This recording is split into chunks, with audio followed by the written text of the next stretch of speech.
अबे साला देख পায়খানার মতো গাড়ি কিনেছি 2000 টাকায়। আমিও গাড়ি কিনেছি টয়লেটের মতো দেখতে 3000 টাকায়। পাবলিক টয়লেটের মতো দেখতে গাড়ি কিনেছি মাত্র 500 টাকায়। আমার গাড়ি চলে পেছাবে, আর আমার গাড়ি চলে হাগুতে, আর আমার গাড়ি চলে পাতলা পায়খানায়। তোমাদেরকে আমি একটা কথাই বলতে চাই, এই গাড়িগুলো আমি তৈরি করেছি। এই গাড়িগুলো পেছাবার পায়খানায় চলবে। প্রথম গাড়িটা পেছাবে চলবে, দ্বিতীয় গাড়িটা হাগুতে চলবে, তৃতীয় গাড়িটা পাতলা পায়খানায় চলবে। এই যে ম্যাডাম, পায়খানা না করেই অটোতে উঠলেন? বাড়ির পায়খানা সিরিয়াল লেগে গেছে, তাই পার্সিটিতে গিয়ে হাঁটবো।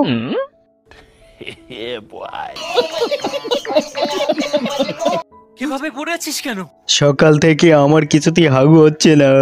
একটা গ্যাসের ওষুধ খা, হয়তো গ্যাসের কারণে তোর হাগু হচ্ছে না। ম্যাক্স পরে 20 খেয়েছি, তাতেও কাজ হচ্ছে না। মনে হচ্ছে হাগু কচা হয়ে গেছে। আরে মনে হচ্ছে সকাল থেকে কিছুই খাই নাই। খাবার নিয়ে আয়। এই নে খাবারটা খেয়ে নে, তাহলে হাগু বের হবে। কি রে পাগল হয়ে গেছিস? না খেলে হাগবি কি করে? ঘরের ভিতর বাথরুম নাই বলে আমি রাস্তায় হাগি, প্রতিদিন পাবলিক টয়লেটে হাগি। তুই কোথায় হাগিস?